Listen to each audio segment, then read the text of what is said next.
you guys need to tell me, I'm interviewing you as well. I'm not here for you to give me a job. I'm here to see if your job is worth my time away from my son. It's worth my time away from my family, away from my dreams. Is it gonna fit into what I got going on? So I'm asking questions, right? And that's how you have to carry it, because you're valuable, right? So don't never forget that this isn't a motivational speech. This is an answer to the question, but it's true. If you got that type of confidence, you got that type of vision, you can't be stopped. You're going, I don't even call them setbacks, severances, right? Turn setbacks into severances, right? So, there you go. Okay, I hope everyone's been thinking of some great questions to ask. Some Wait, of our... I didn't answer the question. I didn't go first Oh, this time. okay. I'm going last. Well, I hope some of you guys are thinking of some great questions to ask our panelists. I do have one more question that I'm going to ask after we get this great answer. So the one thing I wish I knew is that I didn't have to know it all. I didn't have to know much. I'm trying to tell y'all, Google is a great resource. If you just type in, I think I typed in how to become a bartender, and it led me to the Raleigh Bartending School, and then I became a bartender. Like, you don't have to know it all. You really don't have to know anything. All you have to know is how to go on Google and type in some stuff and do some research. And then don't be afraid to start. And piggybacking off of what you say, Kay, you get in your own lane. You create your lane. Don't try to fit in where you don't fit in. You make these people fit in with you. Don't be afraid to start in your own lane. You always will be much more confident that way, because you know, you have the confidence and you know what you're doing. So. I'll say one more thing. The last thing I want to also say, kind of piggybacking off of both of you all, we're doing a lot of piggybacking, is like you said, like, you have to know where the time is now, but also being up to date and following the trend of now, knowing what works for your business, what works for your company now, who is your target audience, and then focusing and zooming in on that. And not necessarily trying to please everybody, not trying to get everybody on board, focusing on that small sector of people that you know will push and drive your vision and help you get to where you're trying to go. So that's it. Okay, so just one more question, and then we're going to take some questions for the crowd. I forgot the most important question, which is, how have systems and softwares positively impacted your career success?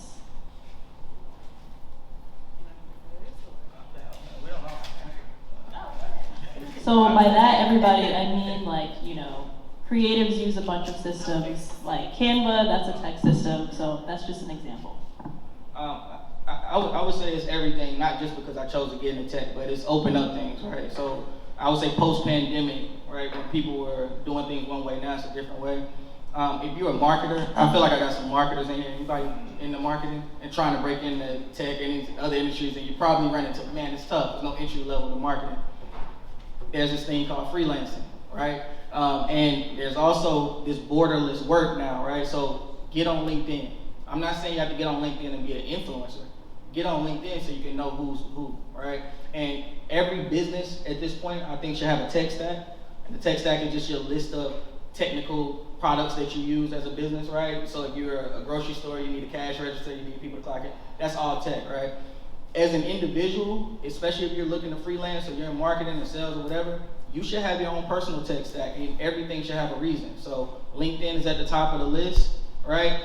You need your cell phone, right? So if you're gonna get LinkedIn, look into LinkedIn. What am I trying to accomplish? LinkedIn has different tiers that you can pay for. We'll go grab drinks, we'll do all these different things. You can invest $30 a month, and you can tell people that you're looking to be hired. Or you can see you can select a list of companies that are hiring for what you wanna do, and you can be alerted to when they're looking. And then you can learn these things as to little tricks of the trade, like, all right, I'm gonna hit up the recruiter who's not recruiting for my position at that company, and I'm gonna say, I just wanna have a culture conversation with them. That's when you go shy, be your charming self, and then you let that person connect you to the recruiter for your position, right? So using technology specifically for what you're trying to do is the most important thing, right? And technology is just finding a way to do things easier. That's the definition of technology, building ways to do things easier, right? So I would say that's the important part. Wonderful. For me, technology is 90 to 95% of my whole business, because I do mostly everything online. When it comes to the actual product itself, and like the fragrance or the cosmetics itself, that is also tech, because now I have to outsource a biotech company to make the products. They also package the products. They also put the labels and everything on the products. And by the time it's sent out, I don't have to do anything. And then you have marketing where you have to like get on Canva or get on poster my wall, whatever, make the flyers to post on social media. Now for me, I would say social media specifically this year is what really took my business and brand to a whole new height, because at the time, most people use social media as like just a a little convenient, something to like kind of pass the time, something to do. But me, I personally, I value my time so much. Like it's really hard for people to like either get in contact with me or like spend time, because I value my time. What I'm doing has to make sense. It has to have a purpose. I can't just be laying around doing nothing. Everything I do for the most part has a purpose. And so in being in social media, I'm like, I don't want to just, post a picture just so 100 people can like it to know that I'm having fun at the beach. No, let me find a way to market these things. And so that's when I discovered TikTok. During the pandemic, everybody started joining TikTok. And I was one of those people at first who was kind of like, now this is kind of childish. Like, everybody's just on here shaking their hips and doing all this and the third. Like, what's the point? But, for most people, it's a stress relief. Like, it helps them laugh. It helps them get through the day if they're at work just sitting at a desk. And then me, of course, being me, I'm like, now how can I monetize off of this? Like, I'm always thinking of a way, how am I going to get to the bag? Like, what's the purpose?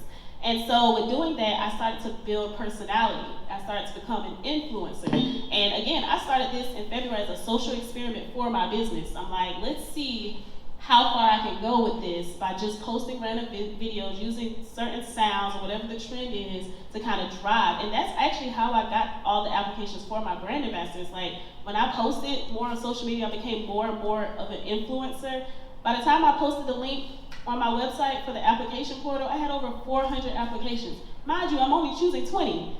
But it's just knowing that, okay, the algorithm is working, the tactic is working, it's getting out there, it's doing what it was designed to do. And then in that, you have to also do the research, you have to also know what you're doing and why you're doing it. So I had to like actually sit down and kind of do homework. Like, okay, let me pull up the algorithm. Like, I'm not just gonna post a video and hope it does well, because what if it doesn't? Then I'm discouraged. So then I started looking at the numbers, I started looking at the algorithms. Okay, now how does this compare to Instagram? And then now monetizing. You make so much money off social media. Most people don't know it. I'm like, so many of you all, or people in general, are just giving away all this good content, boosting up their sales, their business, their brand. And and like honestly, especially with TikTok, a lot of their revenue, a lot of the things they do comes from Black content creators who get no credit, who get the bare minimum. And it's just like, why? It's the same thing that happened with Clubhouse when it came out. We're boosting their revenue, boosting their like insights, everything. And it's just like, wow, why is that? So for me specifically, that was what really, really drives social media platforms, the biotech company that makes my products. It's all technology. Literally, nothing that I do in my business, I don't do it without technology. Thank you. Yeah, that was a great one. So for the Survivors Network, I have been able to connect survivors from all over the state. And so I have over 60 members, and I'll tell y'all, I founded the network at the end of 2021, so it's not even, it's less than a year, and I have gotten over 60 members at this point. And that's because they're all over, like I said, they're all over the state of North Carolina. And I was like, well, how can I get these people to still feel connected, to still have camaraderie, to still feel like they have a support system, even though they live all over the state. This state is really big. I come from a little tiny Massachusetts. This state is huge, over 100 counties. So I was like, how can I do that? And so I began to look and use these platforms to start running groups and start getting people together virtually, have meetings virtually, we have parties virtually, we do a lot of things virtually. Now sometimes we do meet in person, but most of our work, most of the things that we're doing is online, and that has successfully worked. For 617, the lounge, I'm actually gonna have to hire QMAP because that's a whole nother beast in itself, and I just really don't have the time. But I understand the importance of using or of having social media strategists to grow your business, and I know I need that, and so that's why I'm gonna outsource it. But it is super important. Well, thank you so much for sharing. So now I want to open up in case the audience wants to ask any questions. If you'd like to ask any questions, make your way down here to the front right now so I can hand you this mic. And can I say one more thing while they're walking? So the one thing I wrote down here, I wanted to add this, is that there are so many problems in the world and so many things that you can fix with tech. The thing is, find your niche, right? Identify a problem. So what I did, I said survivors need to connect. You identify a problem and then you create something to fix that problem, technology-wise. It's like find your niche, find your unique gift, and then create something. And it's not that hard. Create something technology-wise to fulfill it and to make it work for you. That was that. Alright, so You might need to turn the mic back on. it's off. Alright. Hello everyone. Testing. We good? No. Okay, it's still not on. Okay, I can turn it up. We good now? Okay. Alright, my name is Darius. My question is, my problem is more so I have people in my close circle, like you were saying, basically it's more so me actually charging the price I'm worth. So what is some tips or steps to take to actually get towards that goal? Like how much to charge? Not necessarily how much to charge, more so those having those tough conversations where, yeah, so Get rid of them. You stand your ground.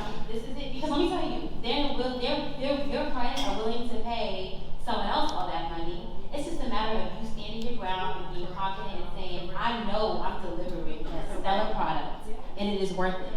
It really is that confidence piece that we keep talking about. You elevate to a certain level in entrepreneurship where you're just like, no. Because really, when you're sitting down, you're doing this work and you're sitting on your computer, I don't want to be upset that I'm on this computer or doing all this work for 2, 3, 4, 5 hours and I'm only getting jack squat dollars. I'm gonna be mad about it, and then I'm salty. And so that's my thing is like, no, and if your friends don't want to pay, get rid of them. Honestly, I don't have that much more left to say. I mean, honestly, the only thing I would say to that, for me personally, whenever I have like friends or whoever coming to me asking me to do a service, like that's my time. My time is of value. I don't even have a conversation. I just send an invoice. You either pay it or you don't. You either gonna get the service or you're not. So that's it. Go ahead. I don't But yeah, thank you guys. Thank you. I don't know if it's working. I'm not. No. Hello? Yeah, we good now. Okay. So I have a general question for everyone, and I have like a more targeted question. So the first general question is, what is your go-to for motivation?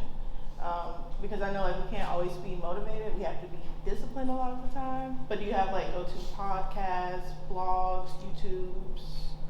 What's your go-to? Not even trying to be funny. I don't know this song. Not even trying to be funny though. I wouldn't even bank on motivation. Right. Like motivation comes and goes. Like it's about consistency. So I would more so focus on systems, right? Building processes and habits. Some people say 30 days. I say it take about 2 weeks to build a habit. Practice making habits, right? Like so, what I did when I wanted to start making habits for business is I decided I'm gonna put my keys in a certain spot in my house every time I come in because I can't never find my keys. So I put my keys there every day for a month. I made sure I did. I kept it on the front of my mind. Got good at that. Next, it was something else. Then I started doing these things for my business to where it just became a part of my life. And I use technology, so I use my calendar.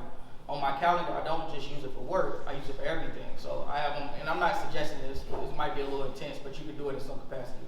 I have when I'm gonna wake up, I have when I'm gonna go to the gym, what time I'm gonna get back to take a shower, then I'm gonna do this, and I use that calendar, one, because I got ADD, and everybody know, right? So it might not even be a motivation issue, it might just be a focus issue, but two, just so I can have a routine of things that I deem important.